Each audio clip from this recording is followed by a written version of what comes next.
کے پی کی حکومت کی پوری توجہ اس جانب مبذول ہے کہ کسی طریقے سے بانی پی ٹی آئی کو خوش کیا جائے، اور بانی پی ٹی آئی کا ایجنڈا آپ سب کو پتہ ہے کیا ہے، انتشار کو بڑھاوا دینا۔ مسافروں کا ایک کانوائے جا رہا تھا، اس پر حملہ ہوا بگن کے نزدیک، اور اس میں 11 کے قریب لوگ جانے گوا بیٹھے اپنی۔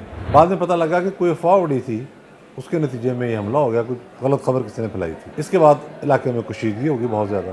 پھر ایک اور بڑا قافلہ جا رہا تھا، اس پر ٹیررسٹ اٹیک ہوا، وہ بڑا ٹیررسٹ اٹیک تھا جس میں 44 لوگ جانے گوا بیٹھے، اور بعد میں تعداد 50 تک بھی ان کی پہنچی۔ اس کے نتیجے میں پھر فسادات پھوٹ پڑے، ہنگامے، دونوں گروپوں کے درمیان ایک بڑی لڑائی چھڑ گئی، کھوکھے تک نہیں چھوڑے گئے، پٹرول بازار مکمل نظر آتش، کئی گھر جلا دیے گئے، بندے اغوا کر دیے گئے۔ ان کے ساتھ بیٹھ کے آپ نے کچھ طے نہیں کیا، اور انہوں نے کہا جی ہم امن معاہدہ کرانے کی کوشش کر رہے ہیں، ایک جرگہ بلا لیا گیا۔ دونوں طرف سے جو دعوے تھے وہ متضاد تھے، اور یہ صاف نظر آ رہا تھا کہ جرگہ کسی ایسے نقطے پر نہیں پہنچ سکا جو وہاں پائیدار امن کی ضمانت دے۔ اس کے باوجود کے پی کی حکومت نے اور ان کے ترجمانوں نے، جس طرح وہ جھوٹ بولتے ہیں بڑھ چڑھ کر، انہوں نے اعلان کیا جی جرگہ کامیاب ہو گیا۔ ایک تو انہی واقعات کے دوران علی امین گنڈا پور نے پوری سرکاری مشینری لے کر اسلام آباد پر دھاوا بولا، وہ جسے کہتے ہیں نا 24 سے 27 نمبر تک یہ ہو گیا وہ ہو گیا۔ پھر شرم آنی چاہیے آپ کو۔ یہ پارا چنار میں اس وقت جو کچھ ہو رہا ہے، یہ انسانیت کا جنازہ تو ہے ہی ہے، یہ گنڈا پور کی حکومت کا بھی جنازہ اٹھایا جا رہا ہے۔ پارا چنار اس وقت دہکتا ہوا انگار بن چکا ہے۔ اس میں قصور کس کا ہے، اس بات کا تعین کرنا ضروری ہے۔ بہت افسوس کی بات ہے، پارا چنار جیسا پہاڑی علاقہ جہاں یخ بستہ ہوائیں جو جسم و جان کے درپے رہتی ہیں، اوپر سے برف باری، اس کے بعد ایک عرصہ ہو گیا ہے وہاں اشیاء خرد و نوش، ادویات، مسافروں کا آنا جانا سب بند ہے۔ شاہراہ بند ہونے کے سبب حالت یہ ہوئی کہ علاقے میں اگنے والی تمام سبزیاں جو ہیں وہ لوگوں نے استعمال کر لیں، جتنی وہاں لائف اسٹاک موجود تھی وہ لوگوں نے استعمال کرنا شروع کر دیا۔ 1 کلو دودھ کے لیے لوگ ہزار روپے کا نوٹ لے کے پھر رہے ہیں۔ مرغی کا گوشت نہیں مل رہا، انڈے نہیں مل رہے، ادویات نہیں مل رہی، میڈیکل سٹور خالی پڑے ہیں، لوگ بیمار ہیں، لوگ بھوکے ہیں، آٹا بھی ختم ہو رہا ہے، جو جس کے گھر میں ہے وہ اس کو پکا کے کھانے پر مجبور ہے۔ آیا اس دور میں اس طرح کی بربریت اور ظلم یہ برداشت کیا جا سکتا ہے؟ اس کی راہ میں جو بھی رکاوٹ ہے اس کو گرانا صوبائی حکومت کا کام ہے، اس راستے کو کھولنا۔ لیکن افسوس کی بات، کے پی کی حکومت کی پوری توجہ اس جانب مبذول ہے کہ کسی طریقے سے بانی پی ٹی آئی کو خوش کیا جائے، اور بانی پی ٹی آئی کا ایجنڈا آپ سب کو پتہ ہے کیا ہے، انتشار کو بڑھاوا دینا۔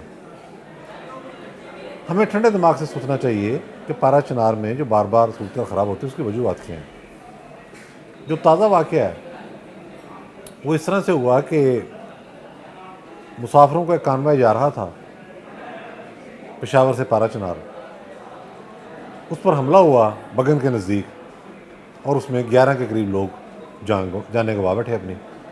بعد میں پتہ لگا کہ کوئی افواہ اڑی تھی، اس کے نتیجے میں یہ حملہ ہو گیا، کوئی غلط خبر کسی نے پھیلائی تھی۔ بہرحال اس کے بعد علاقے میں کشیدگی ہوگی بہت زیادہ۔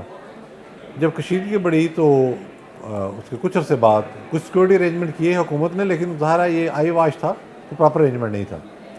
پھر ایک اور بڑا قافلہ جا رہا تھا، اس پر ٹیررسٹ اٹیک ہوا، وہ بڑا ٹیررسٹ اٹیک تھا جس میں 44 لوگ جانے گوا بیٹھے، اور بعد میں تعداد 50 تک بھی ان کی پہنچی۔ اس کے نتیجے میں پھر فسادات پھوٹ پڑے، ہنگامے، دونوں گروپوں کے درمیان ایک بڑی لڑائی چھڑ گئی۔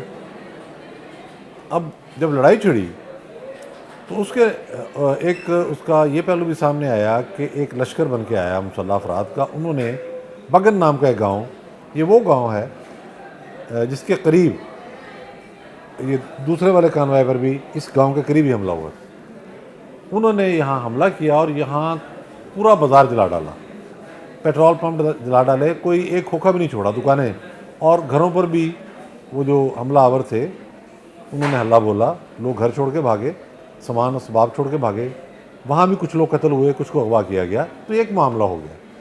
ظاہر ہے غصہ تھا، ایک چونکہ خبریں غلط پھیل رہی تھیں اور فیک نیوز کا دورہ تھا، اور حکومت، صوبائی حکومت جس کی ذمہ داری ہے امن و امان کو مینٹین رکھنا، وہ مکمل طور پر سوئی ہوئی تھی۔ اوکے، اب یہ قتل و غارت ہوگی، ظاہر روکنا تو ہے نا جی، قانون نافذ کرنے والے اداروں نے حرکت میں آنا ہے۔ اگر صوبائی حکومت سے کنٹرول نہیں ہوتا تو آپ فیڈرل گورنمنٹ سے مدد مانگ لیں، وہ پیراملٹری ٹروپس بھیج دیں گے، وہ فوج کو بھیج دیں گے۔ امن تو کرنا ہے اپنے ملک کے اندر، یہاں کو خانہ جنگی تو نہیں کرانی خدا نخواستہ۔ اب معاملہ یہ ہوا کہ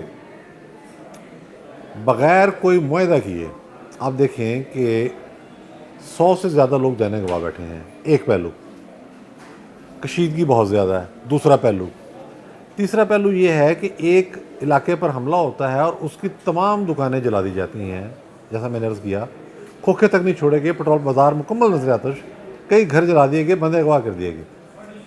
ان کے ساتھ بیٹھ کے آپ نے کچھ طے نہیں کیا، اور انہوں نے کہا جی ہم امن معاہدہ کرانے کی کوشش کر رہے ہیں، ایک جرگہ بلا لیا گیا۔ اب دونوں طرف سے جو دعوے تھے وہ متضاد تھے، اور یہ صاف نظر آ رہا تھا کہ جرگہ کسی ایسے نقطے پر نہیں پہنچ سکا جو وہاں پائیدار امن کی ضمانت دے۔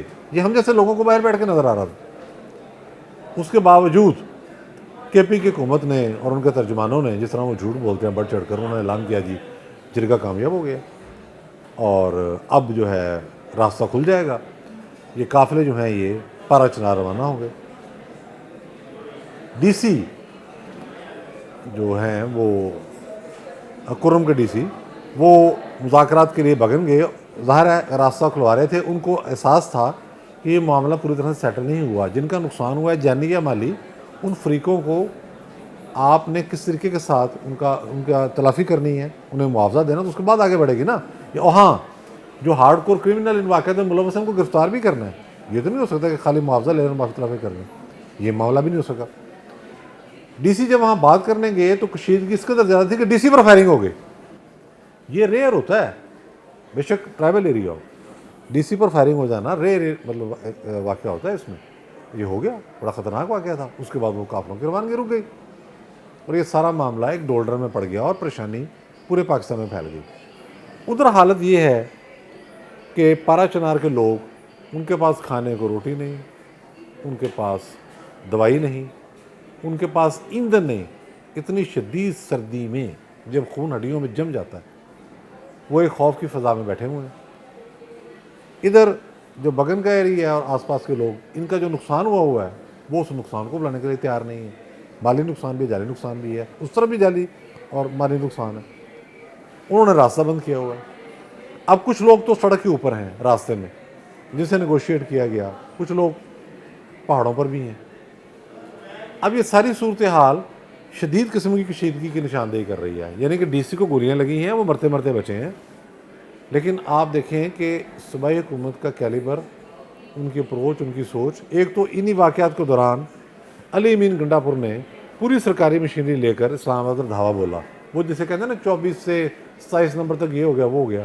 پھر شرم آنی چاہیے آپ کو کہ آپ کے علاقے میں لوگ فاقوں سے مر رہے ہیں، خوف سے مر رہے ہیں، بیماری سے مر رہے ہیں، اور آپ جو ہے وہ اسلام آباد پر دھاوا بولنے آ رہے ہیں۔ اب جیسے ہی انہوں نے ایک کانوے بنایا، سب کو پتا تھا کہ اس کا کیا نتیجہ نکلے گا، اس کانوے کو بھیجنے کی کوشش کی، تو پرسوں کیا ہوا، اس پر فائرنگ ہو گئی۔ فائرنگ ہوئی تو پہلے اطلاع آئی جی کہ ایک سیکورٹی اہلکار شہید ہوا ہے، اس سے پہلے اطلاع آئی کچھ بھی نہیں ہوا۔ اب اطلاعات آ رہی ہیں کہ جناب، اور یہ بھی کہا کہ بہت سارے ٹرک نکل کے چلے گئے ہیں، اب اطلاعات آئی ہیں بعد میں کہ جناب وہاں تو کم و بیش 10 شہادتیں ہو چکی ہیں، اور بھی 6 ڈرائیور غائب ہیں، 25 ٹرک جلا دیے گئے، لوٹ لیے گئے۔ اس سے ظاہر ہوتا ہے کہ کے پی کے حکومت کو پارا چنار میں، بگن میں، اور اس پورے کرم ایجنسی کے اندر امن و امان کے معاملے کی نہ کوئی اس میں دلچسپی ہے، نہ ان کو کوئی ادراک ہے۔ یہ صورتحال دن بدن گمبھیر ہوتی جا رہی ہے۔ آج آپریشن کا فیصلہ ہوا ہے، میں توقع کرتا ہوں کہ پاکستان کی وفاقی حکومت، ہماری لا انفورسنگ ایجنسیز اور مرکزی اپیکس کمیٹی اس صورتحال کا جائزہ لے گی اور عوام کی زندگی کو آسان بنائے گی۔ اس کا حل پھر یہی ہے، واحد حل، کہ معاوضہ دیں ان لوگوں کو جن کے نقصانات ہوئے ہیں، ان کو سیٹل کریں، ایک ضابطۂ اخلاق بنائیں، اور اس کے بعد راستہ کھولیں، ورنہ تو بھائی ایسے ہی مچے گی۔ یہ پارا چنار میں اس وقت جو کچھ ہو رہا ہے، یہ انسانیت کا جنازہ تو ہے ہی ہے، یہ گنڈا پور کی حکومت کا بھی جنازہ اٹھایا جا رہا ہے یہاں سے. بہت شکریہ.